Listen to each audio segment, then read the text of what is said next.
сиздин китептериңизди окудум. Башында сиз менен биринчи Кызым ага ат китебиңиз аркылуу таанышкан болчумун. Ал жакта Гүлнур Жапарова менен биргеликте жазган китебиңиз бар эле сонун. Бул да менин жашоомо кандайдыр бир деңгээлде билимдерди, жаңы ачылыштарды алып келди десем болот. Китебиңиз үчүн чоң рахмат. Анан алдыда көрүп аткан сонун китептер келиптир. Ушул китептер менен тааныштыра кетсеңиз, себеби мындайча айтканда көрө армандарыбызга деле кызык болсо керек да, эфирдин аягына чейин чыдамы деле кетип калаттыр. Бул эмне китептер деп. Акыркы жаңылыктардан мүмкүн бул китептерден эмнелерди алсак болот, кандай максатта чыкты? Биздин акыркы жылдагы ишмердүүлүгүбүз негизи эле ошо китеп, анан агартуу, семинарлар, окуулардын айланасында биз көргөн жакшылыкты, билимди, ийгиликти эмне үчүн башкалар да көрбөш керек, эмнеге жетпеш керек деген ойдо бөлүшүп китеп жазабыз. Анан негизи баягы чоңойгондо ким болом дегенде мектеп жаш куракта ар кайсысын ойлойсуң го. Журналист болом, мугалим болом. Ооба болдум, анын баары орундалып келатат. Бирок жыл сайын дагы кантип кызмат кылсам болот, башкаларга жакшылыкты кантип жайылтсам болот деген чакта мага ушул жазуучулук жакын келди да. Аябай жакшы көрөм. Окуганды жакшы көрөм. Окуганда өзүмө келген ойлорду ак баракка жазганды жакшы көрөм. Эң жакын досум деле мен үчүн ак барак. Ак барактын сыйкырына абдан таң калам да. Жашоомду иреттеп, сонун кылып ордуна коюп коет. Анан жазылгандан кийин сөзсүз түрдө 1-2 жылдан кийин орундалганын байкайм. Анткени бул мындай магия, чудо эмес. Бул жөн гана мээнин иштеш тартиби. Анткени адамдын мээси кагазга жазып жатканда, муну кантип ишке ашырам деп дагы ойлонуп баштайт. Сен уктап жатканда басып ойлонуп ишиң менен жүрө бересиң, бирок бул кантип ишке ашырам деп ойлонуп, анан жолдорун сага көрсөтүп баштайт да. Ошондой таристе бизди жашоо образын өткөргөнгө үйрөткөндөр бул китептер, мугалимдерибиз, ата энебиз болгон. Алардан көргөн жакшылыкты биз эле катып алып, жашообуз жакшы болуп, анан мен кыйын, сен андай эмес деп жүрө бергенде болбойт экен. Анткени биз канчалык жакшы болбойлу коомдо жашайбыз. Анын үстүнө мисалы жакшы болдум, англис тилин билемин, эл аралык деңгээлде билимим бар деп туруп, чет өлкөгө кетип калган менен дагы маселе чечилбейт экен да. Баягы адамдын бир тамыры болот, туулуп өскөн жериң болот. Ал жерге жөндөн жөн туулуп өскөн эмессиң, төрөлгөн эмессиң. Демек, ошол жерде сенин чече турган көйгөйлөрүң, өткөрө турган жашоо тарызың, бир элдерге пайда келтире турган тарабың бар болгон үчүн ошол жакта төрөлгөнсүң да. Андыктан чет өлкөгө кетип калуу менен дагы чечим болбойт. Анан окуп, билип, үйрөнгөндөрүмдү китептер аркылуу айланага жайылтууну туура көрдүм. Жакшы эле ошо жазган экенбиз деп ойлойм. Мына колумдагы ата тарбиясынан башталган билимге сапар. Сиздердин каналда биринчи менин интервьюм ушул аталыш менен чыккан эле. Ал кезде бул китеп жок болчу. Анан кийин атамдын пайгамбар жаш курагы келатат деп, эмне белек берем деп ойлонуп, баягы ата энеңе кылган мамилени балаңдан көрөсүң деп бекер айткан эмес экен да биздин ата бабаларчы. Ойлонуп жүргөндө атамдын Ата энелер сиздер үчүн деген китебинде ата тарбиясы деген макаласы бар экен да. Мен чоң атамдан алган сабактарын жазган экен, баягы балам, сенин калемиң жакшылыкты гана жазсын, берешен болгула деген сыяктуу атасынан алган сабактарын жазган.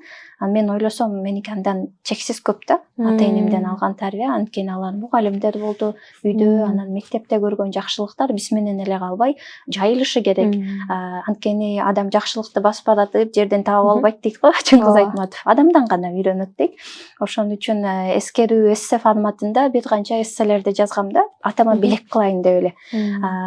Баягы сөзгө ишенем да мен, жазылбаган идея жоготулган казына. Сонун ой келгенде сизге, эгер ошонун артынан түшүп жазып ишке ашырсаңыз, бир чоң казынаны жоготот экенсиз. Мен дагы ошо атама белек кылып берейин деп эсселерди жазбай койгонумда, эсседе белекпи, андан көрө алып бир костюм алып берейин дегенимде өтө чоң жакшылыктан куру калмак экенбиз. Эмне десеңиз, андан кийин Агай кино тасмасы чыкты. Руслан Акын режиссер бизге ошо Агай өмүр таржымалыңыз кыргыз мектебинде кыргызча окутуп, шарты жок мектепте дагы ийгиликтүү, сапаттуу билим берсе болот экендигин далилдеген бирден бир окуя болду. Ошо жөнүндө кино тарталы десе, Агай жакшы мугалимдер көп, эмне кыласыңар дегенсип койду да. А мен болсо жок, бул жерде мындай көпчүлүккө абдан жакшы таасир бере турган методика, окуя, идея көп, бул тартылышы керек. Анан ал гана эмес, сиздерге жардам боло турган эсселер жыйнагы менде бар, электронный деп салдым да. Анан кийин кино чыккандан кийин да ошо Руслан байке тамашалап күлүп айтып калды. Гүлсаранын ошол эсселер жыйнагы мени шыктандырган эмгек болду. Ал чыгармаларды окуп жатып мен кадимки Жусуп Баласагын жөнүндө окуп аткандай болдум. Биздин заманда да ушундай кишилер барбы деп таң калдым депчи. Анткени бул китепте ошо бала чактан бери мисалы азыр кимди жолуктура аласыз, үйүндө бир канча тааныбаган эле элдердин балдарын жашатып окутат, плюс акысыз. Менин атам ошондой болчу да. Үйүбүздө Сүлүктүдөн, Бишкектен балдар, кыздар келет эле, жашап окуйт эле, анан ортодон жогору упай алып, өздөрү каалаган окуу жайларга өтүп кетет эле да. Мына ушундай жакшылыктын үрөнүн сепкен инсандар жөнүндө жанында жүргөндөр сүйлөшүш керек экен да. Казак бир туугандардын сонун эмеси бар, ырлары бар. Жакшылар мен жакшымын деп айта алмайды, неме жамандар айгайлайды дейт го, мен жакшы деп. Анын сыңары жакшынын жакшылыгын айтып жүрө билиш бул айланасындагы адамдардын парызы экен да. Аны кантип айтабыз? Эфирлер аркылуу да айтабыз, бирок эң таасирлүүсү китеп экен. Мен таң калганым бул 1000 тиражда чыкканы 6 айга жетпей калбай калды да. Анан окуп бүткөн 8 класстын окуучусу деле, чоң ата энеси деле, мугалими деле ыйлаган жер болду, күлгөн жер болду, жүрөккө жетти деп жазышат.